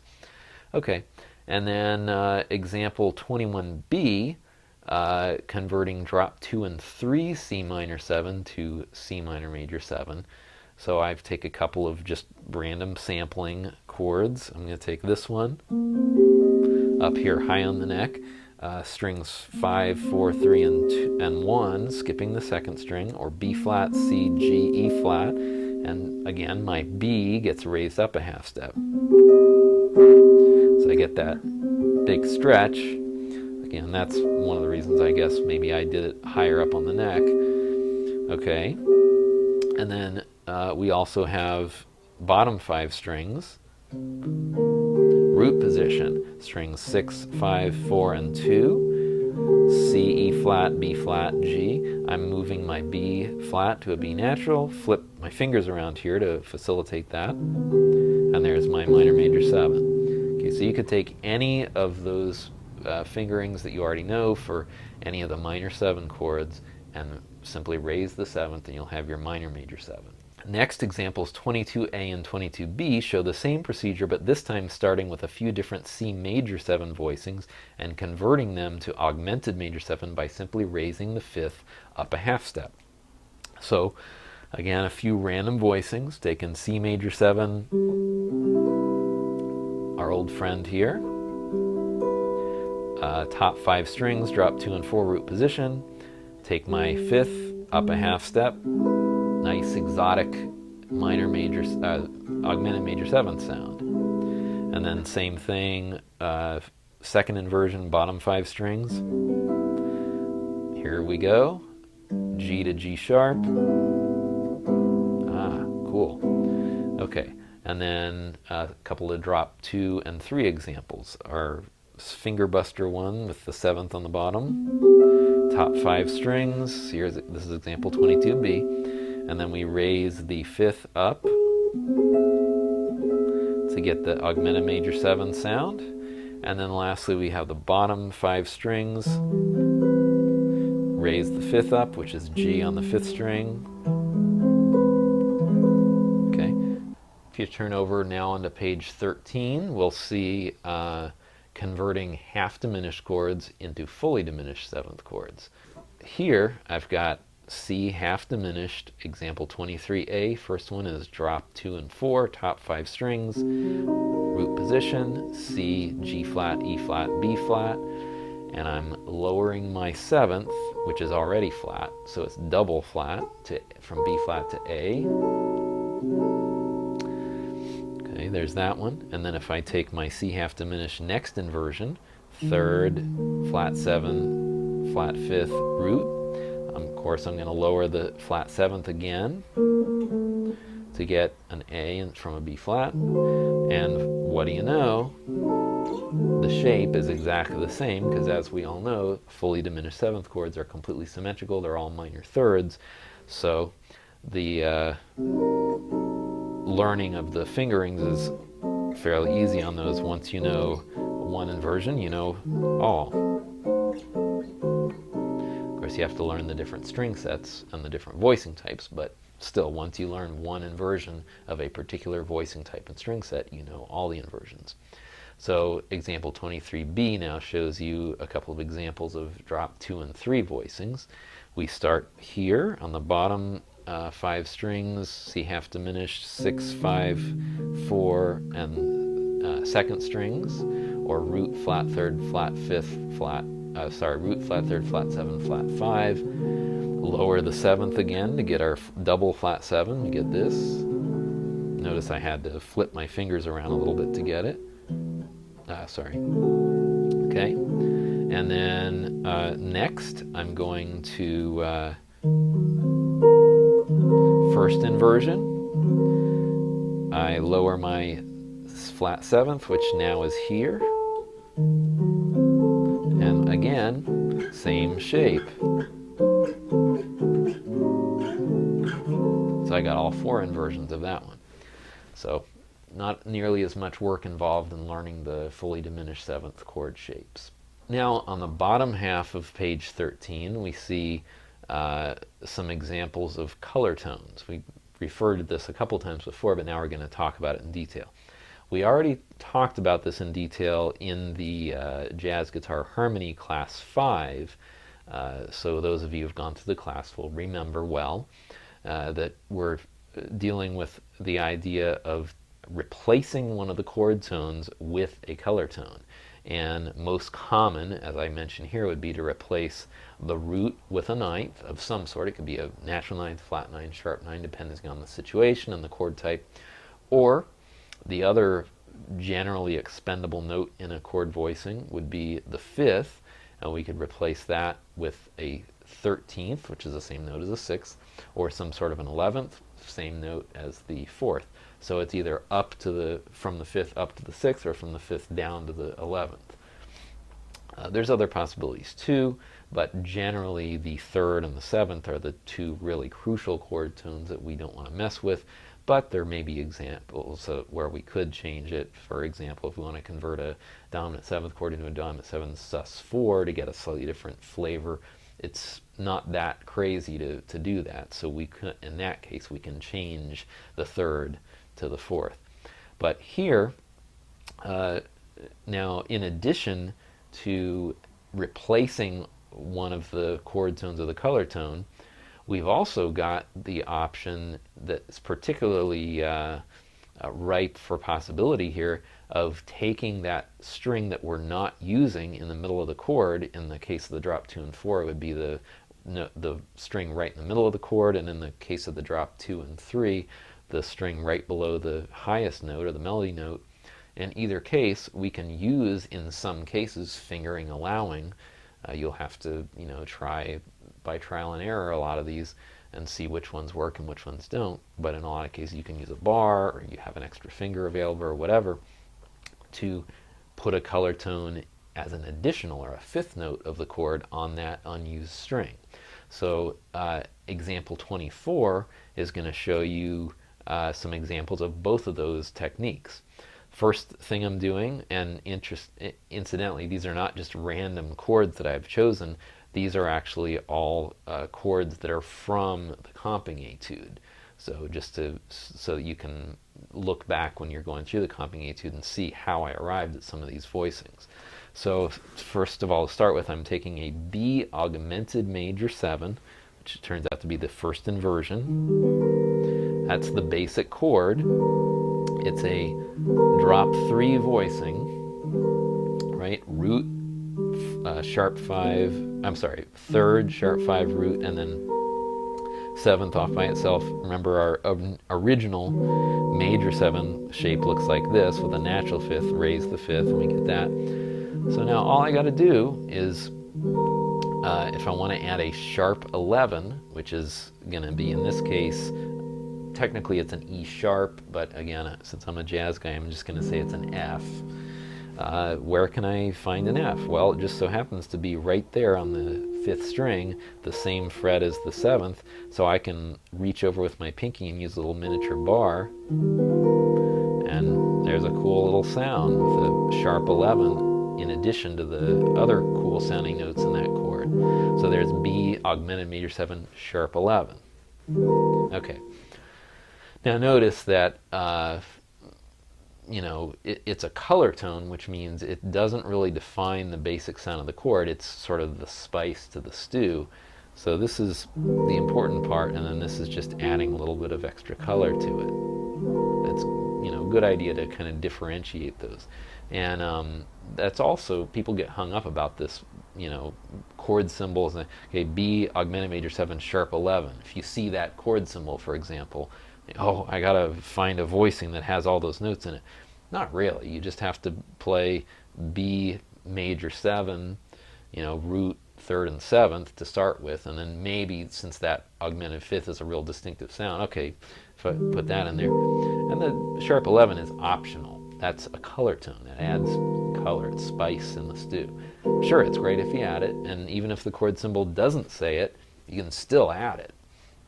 It's just some people like it and some people don't. Some people like cayenne pepper and other people don't. Okay, next we have D flat 7. This is a first inversion drop 2 and 4 voicing.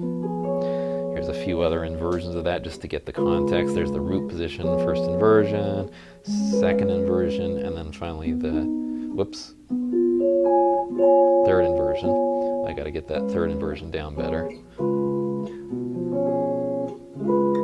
Okay, so anyway, there's that. And what I've done here is I have, first of all, used a bar with my first finger, going over to the 3rd string to catch the 9th, which is E flat. So now I've got 5 notes in there. And furthermore, that wasn't enough. Couldn't leave well enough alone. I had to replace the 5th with a 13th and make it kind of a finger buster chord. This is a voicing that I ran across doing some transcriptions of Ted Green stuff. So this is a Ted Green voicing, and it's a cool one. I never knew a voicing with the root on the top could sound so hip. Okay, so that's D flat 13, which is derived from a drop 2 and 4 first inversion D flat 7. Again, 2 color tones that are optional. Next, we have B flat 7. We're starting with this. This is kind of an interesting one. Again, just to give you some context. Okay, so we're starting with this. F, B flat, skip the G string, A flat, and D. Right? Now what we're going to do is we are going to replace the root with a flat 9, add a little color. Incidentally, that looks like a fully diminished chord, doesn't it? Now we're also, since we can't leave well enough alone, we're going to replace the 5th with a flat 13. Looks like a half diminished chord all of a sudden. And then, since we still can't leave well enough alone, we got this extra string here crying out for doing something with it. Well, what haven't we added yet? How about a sharp 11, which would be E? And it just so happens I can bar across 3 of the 4 strings. No, I'm sorry, 4 of the 5 strings. And it's a pretty simple chord to play, but it sounds pretty cool if I put the root on the bottom to hear it in come. Whoops, sorry. There it is. So pretty dense sounding chord. Okay. And then last we have the C minor 7. Sorry. There's the original chord. Drop 2 and 3, bottom 5 strings, root 3rd, 7th, 5th. First thing I'm going to do is change my 5th to an 11th, down a whole step. Next thing I'm going to do is take my vacant 3rd string, and I got a 9th right here, a D, and a little fingering trickery with a bar, and I get all 5 notes. Root, flat 3rd with the bar, flat 7 with my pinky, 9th with my middle finger, and then 11th with the bar again.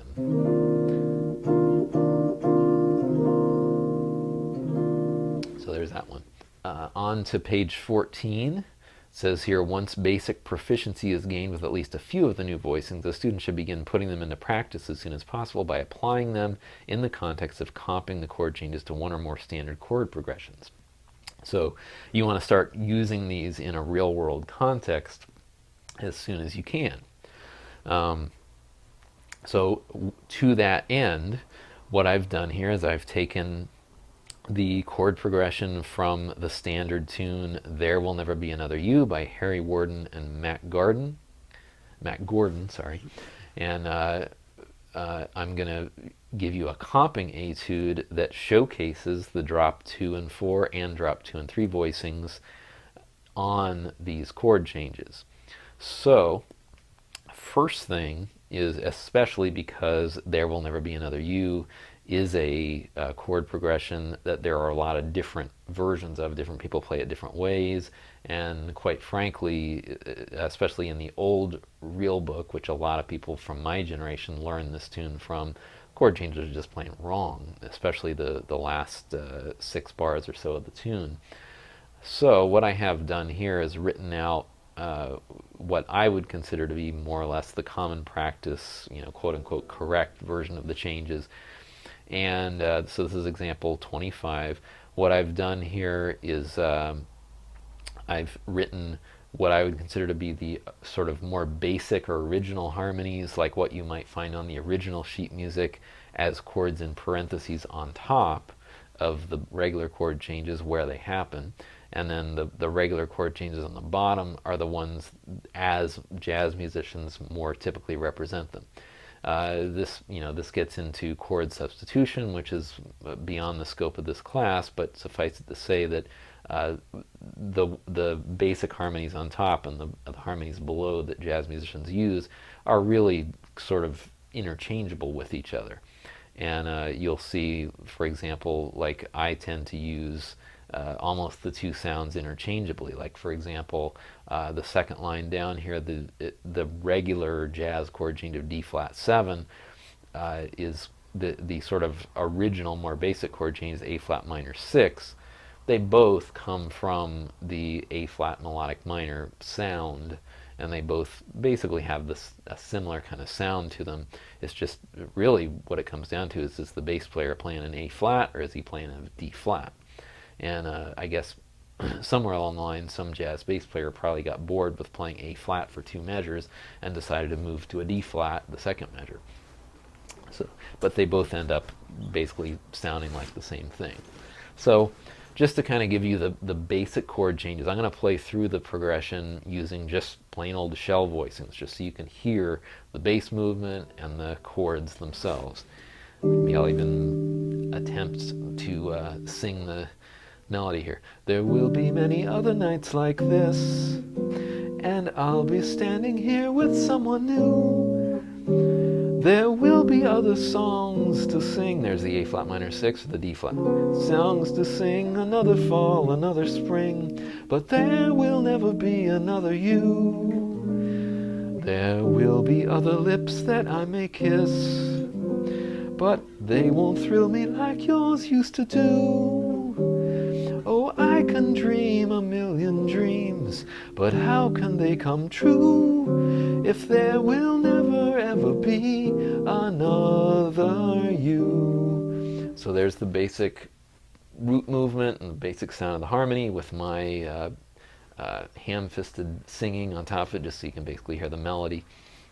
And so that gives us sort of a common ground to start from with that chord progression. And now what I'm going to do is take you through this comping exercise where I use this basic chord progression as the basis, and I'm going to be doing, first of all, using a lot of the drop 2 and 3 and drop 2 and 4 voicings.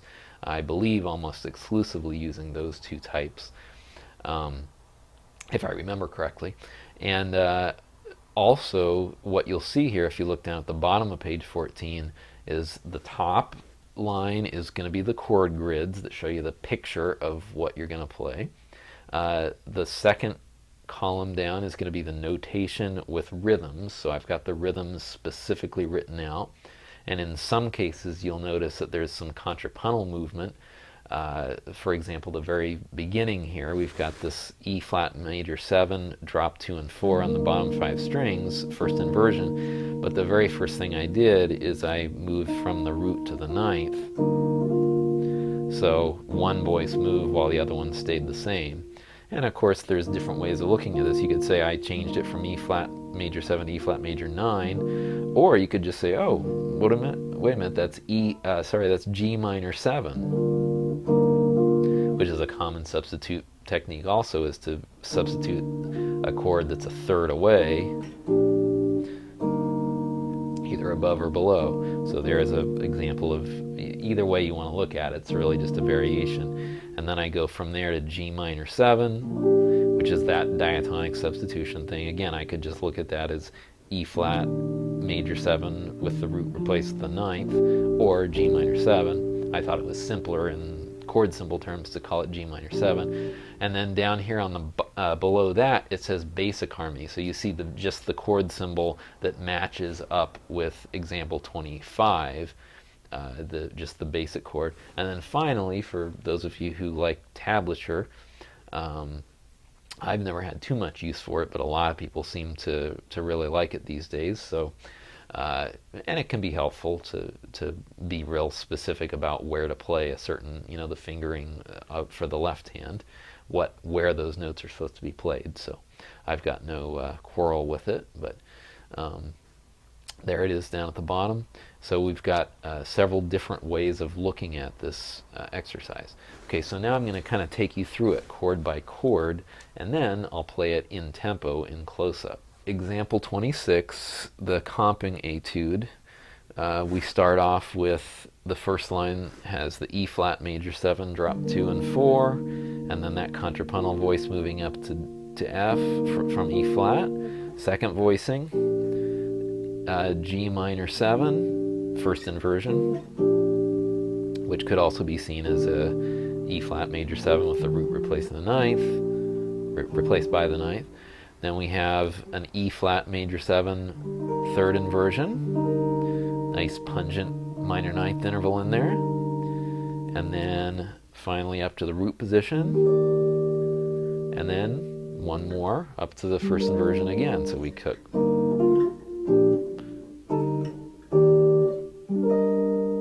That's all just on one chord. It's inverting the chord up and then using a little bit of the diatonic substitution idea. Next we have the D half diminished chord. We start with this chord, which is D half diminished, drop 2 and 4 again, but to start off with, I replace the root on top, the D with an E natural 9, and then I move that voicing down to the root. Again, this could be looked at in a couple different ways. It could be looked at as an F minor major 7, F, C, A flat, E, or root 5th, flat 3rd major 7, or it could be looked at, as I'm doing it here, as like a D half diminished chord with a natural 9 replacing the root for a second. And then I thought it was, again, simpler to think of it as D half diminished for the chord symbol. And then I'm going down to the next inversion below with the root on the bottom. Here's one of those voicings I showed you before, the first inversion of, B augmented major 7, which is a anticipation of that G7. And those of you who are familiar with the melodic minor kind of sound, we're taking the 3 chord from A flat melodic minor. So it's B augmented major 7 in first inversion, representing the sound of G7 altered. And again, if that's something that's new to you or confusing, there's a lot of jazz theory books out there, or stuff you can find on the internet that explains the melodic minor, the way that tends to be used for substitution. But basically, it's the flat third of the melodic minor scale tends to be used a lot as to get the sound of that scale and to get that altered dominant sound on the G7 chord. Altered dominant would be the 7th mode of A flat melodic minor, and so since we're dealing with A flat melodic minor, we go up to the 3 chord, which is that B or C flat technically, but it's easier for me to think of it as B augmented major 7. Anybody who feels like you need a little review of that, I do have a free download at my website that is all about the melodic minor modes and their use, if that would be helpful to you. Okay, but anyway, so I'm using that, and I've got the sharp 11 there.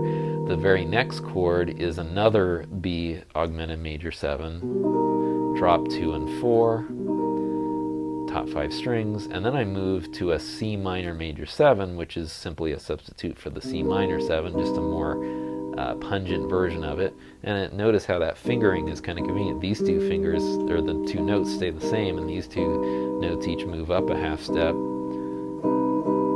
And then I'm moving up from there, since I think, okay, this could work for C melodic minor. The 3 chord in C melodic minor is E flat augmented major 7, or I could also think of it as C minor major 7 with the root replaced with the 9th, another way of looking at it. And then I'm moving down from B natural to B flat, and I'm calling it E flat major 7, because that's the simplest way of looking at it. But again, it's still over the basic harmony of C minor 7, so I could think of it as a C minor 7 chord with the root replaced with the 9th, color tone there. And then I'm moving my B flat down to an A to get a C minor 6/9, just a little inner voice movement there. And then I kind of repeat that same idea down a whole step to get a B minor 9 kind of a sound, and then the A flat moves down to a G to get some inner voice movement.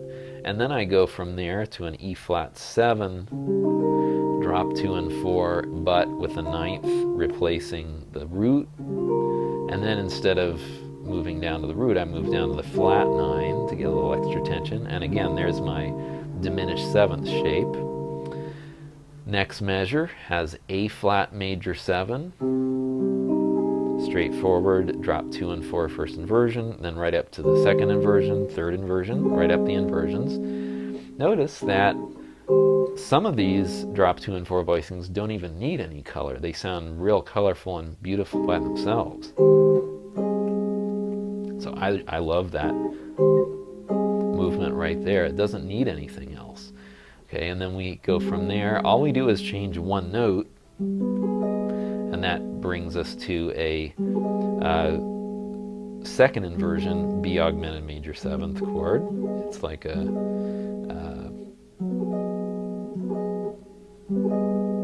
I'm sorry, that with the A sharp. So there would be a B major 7, and here's the augmented major 7. So that's again filling in for that A flat melodic minor sound. Alright, it's from that scale. And then we have that Ted Green chord that I mentioned earlier, D flat 13. Both of those are over the either A flat minor 6 or the D flat 7, however you want to think about it. And then we have 2 E flat major 7. The second one's split up. I play the bottom note first and then hit the other one, so that's an easy way to get a little bit of more complex texture. and then I'm going to the basic harmony of C minor 7, but I'm starting with a G minor 7 chord shape, which I really could think of as a C minor 7, but just with the root replaced with the 9th and the 3rd replaced maybe with the 11th, and then I go down to the basic chord. So it's really just an embellishment of the C minor 7 with a couple of moving voices. And now I do this diatonic movement for the F7, which is here. I go up the chord scale 2 diatonic steps and start up here. And I could even think of this as being like an F7 chord with a root replaced with a 9th, but however I want to think about it. I just get that diatonic movement. It's like the 7, 6, and 5 chords from the B flat major scale. And now I'm thinking of Lydian dominant F7, which is from C melodic minor, right? So I can use my 1 chord from C melodic minor or my 3 chord to represent that sound when the bass player still plays the F. And then there's my F down there on my low B string. And then, next measure, next page 16, I get F minor 7, straightforward. And then I go up a 3rd, but instead of keeping it as A flat major 7, I make it A flat minor major 7, which is kind of breaking the rules a little bit, but it's like making it into an F half diminished chord. Just instead of a C natural, it's a C flat, so it's a little extra tension. And then B flat 13 flat 9. This started out life as a simple B flat 7 chord, and then got a flat 9 and a natural 13 added to it and becomes this shape. So it's a drop 2 and 4 with a replaced color tone and an added color tone. And then this is that voicing that we played earlier. This is a really cool. And then I show off these drop 2 and 3 chords. I just go right up the inversion, E flat major 7, first inversion, second inversion, back down to first inversion, and then some diatonic scalar movement. So it's like 1, 7, 6 of the E flat scale, or E flat major 7, D F diminished, C minor 7. And then here's some of the melodic minor stuff again. For D half diminished, I'm thinking of the F melodic minor scale being my basic sound. It's like the 6th mode of F melodic minor. So because it's F melodic minor, I can use A flat augmented major 7th, which is the 3 chord of F melodic minor. So I can use a couple different inversions there. Actually, just one inversion, which is this. It's that cool 3rd inversion with the augmented 5th. And first I'm playing it straight. Second time I play it, I'm barring over and adding a color tone, which turns out to be the 13th of the chord, or in this case, since it's over the D F diminished, it's just the 3rd of the. So it's still really a D half diminished chord, but it's just got a richer sound. It's just a different technique for getting that sound. Okay, but anyway. And then the next movement is a little nifty thing because I almost keep the same fingering, but these 2 fingers just slide down. And now I'm also using that melodic minor substitution idea, but this time it's from A flat melodic minor, and it's the 1 chord from A flat melodic minor, which is the A flat minor major 7. And then I've got the 13th on the B string the second time, so just add an extra note the second time I hit each one of those chords. Then for C minor 7, I go to my same idea I had before. It's a minor major 7, like a C melodic minor sound based on the 3 chord E flat half augmented major 7. And then I go basic to minor 7, first inversion, root position, and then I have that little voicing that I showed you before. It's based on drop 2 and 3, but I'm adding the 9th in the middle and replacing the 5th with the 11th. And then I move that down chromatically. B minor 9, B flat minor 9, because the basic harmony is B flat minor 7 there. And here's probably the most radical chord substitution I'm going to use here. This is a tritone substitute for E flat 7, but instead of just being an A flat 7, which would be the normal thing to do, I'm making it a major 7, sharp 9, sharp 11. So it's kind of a stretch to say that's a tritone sub, because it's different chord quality. It's got a lot of tense upper extensions. Oh, and incidentally, this is based on this drop 2 and 3, but I'm replacing the 5th with the sharp 11 and adding a sharp 9. Basically, what I end up with is just a really tense chord that voice leads nicely into the next one.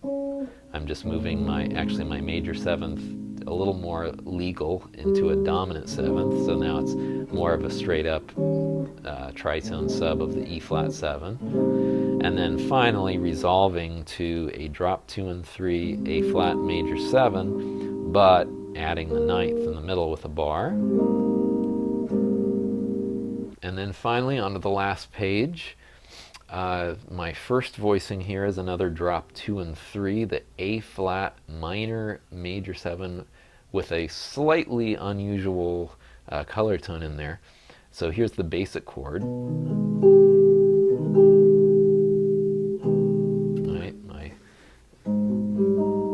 There's the root position version of that. And then, oh, sorry, there's the second inversion. But anyway, so in the middle of that, I'm putting an 11th, which is a little bit unusual and a little pungent sounding, but I like the sound there. It also kind of reminds me of a 4-part fourth voicing that I also like. It's like that. And of course, that's, if you like that, and check out the 4-part fourth advanced jazz guitar harmony class. Okay, anyway, and then we move this G down to an F, just for some variety in the voice. And then the next measure is over the E flat major 7 chord, just goes up diatonically up the scale again. That's all over the basic sound of E flat major 7, and it works because we don't spend very long on each chord, and there's a logic to it, and it just sounds like it moves along. And then finally we go, our jazz harmony would tell us these next two chords should be A half diminished and D7. But I kind of like the older style basic harmony where that originally came from, which is an E flat diminished sound. One of my old teachers, Randall Dollahan from University of Miami, was who first kind of hipped me to that idea. And when I did a transcription of Sonny Rollins' solo on There Will Never Be Another You, I noticed that every time he got to that measure, he played an E flat diminished arpeggio. So I realized, oh, there's something to that. But anyway, what I've done here is I've taken a drop 2 and 3 first inversion, and I've tweaked it a little bit. I've changed the double flat 7 to a major 7, which is a typical color tone on a fully diminished chord. And furthermore, not content to stay there, I've also added an open B string as a, what would that be? What would that be? That would be the flat 6th. Yeah. So 2 color tones, flat 6 and major 7. And the general wisdom on a fully diminished chord is any note that's a whole step above a chord tone or a half step below a chord tone can work as a color tone, because those all conform to the diminished scale. So any of the non-chord tones are the notes in between, the F, the A flat, the B, and the D. So that's that's the logic I use when picking the B and the D as color tones. And it creates this nice sound. I like it anyway. And then I do resolve the D to the C at the end there. And then this is a nice pretty little diatonic movement here at the end. There's a G minor 7, straightforward, second inversion, gives us this nice full sound. Now here I broke the rules a little. The typical next chord there is an A flat 7, or some people maybe play it as a D7. I changed it to a diatonic sound. Major 7. It's like 3 chord and the 4 chord from E flat major back to the 3. And then a C7, I used the drop 2 and 3 with a sharp 9 in the middle. And then here's a couple of drop 2 and 3 voicings pretty much straight up.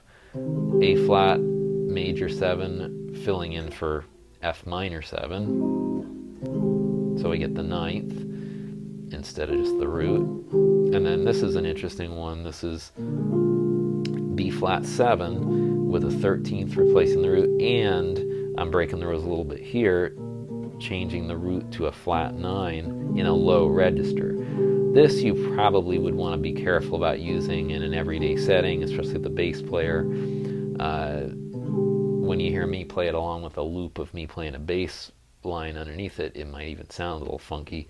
But if I was something like this could be real nice for maybe a solo guitar ending or intro, and that's sort of the idea I'm going for here. And then finally at the end, I'm just kind of using a few of these voicings to get a nice little ending that creates some chromatic movement.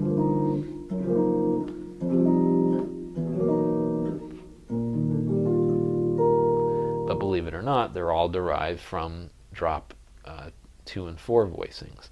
First one, E flat major 7, and I'm just sticking the 9th on the 4th string in the middle. Next one is E flat minor 7, or you could maybe think about it as G flat 6. But either way, I'm using my middle finger to bar onto the 4th string and play an F. And then next I have F13 sus4. It's F7 sus4, but with an open D string is a 13th. And then E major 9 sharp 11. I'm taking E major 7, and here again I'm breaking a little bit of a rule. I'm replacing the 3rd with a sharp 11, and I'm adding a 9th in the vacant string. And it turns out it looks like a drop 2 voicing for B major 7 with an E underneath. And then finally, last but not least, let's see. Oh, this is a drop 2 and 3 voicing for E flat major 7, but I've really tweaked a little bit here. I've taken the root and replaced it with a 9th.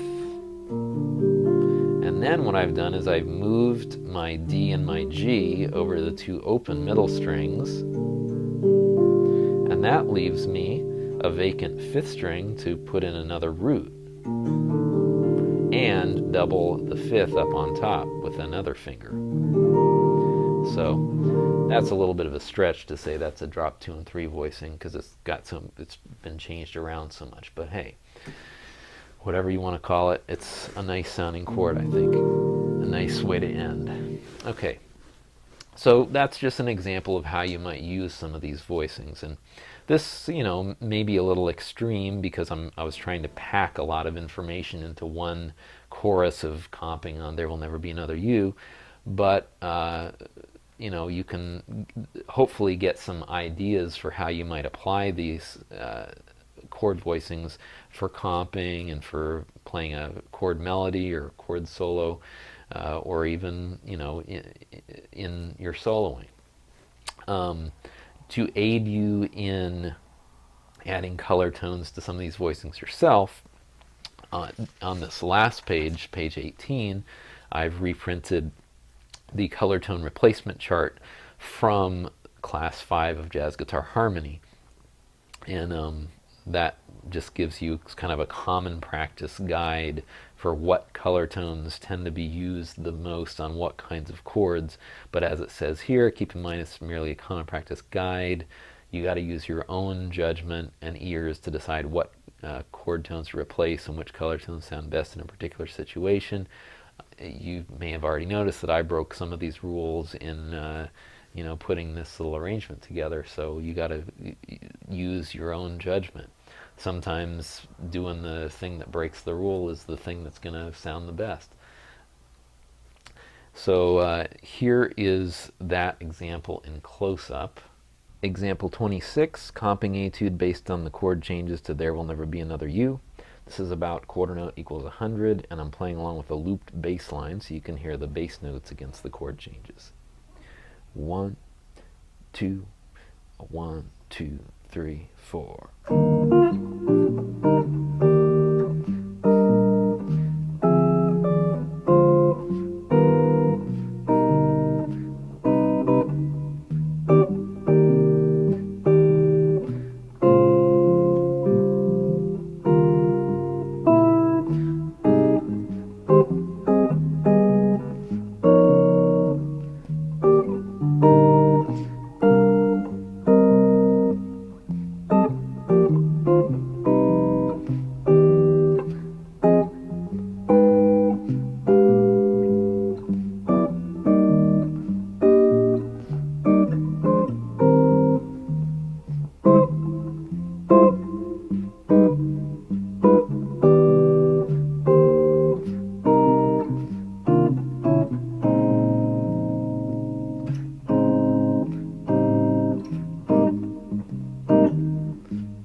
And that's going to do it for Advanced Jazz Guitar Harmony Drop 2 and 4 and Drop 2 and 3 voicings. I really hope that you've gotten some valuable ideas from the class. I know I've definitely enjoyed making it and have learned from doing it. And I wish you all the best in your continued musical path, and I hope to see you again in the future.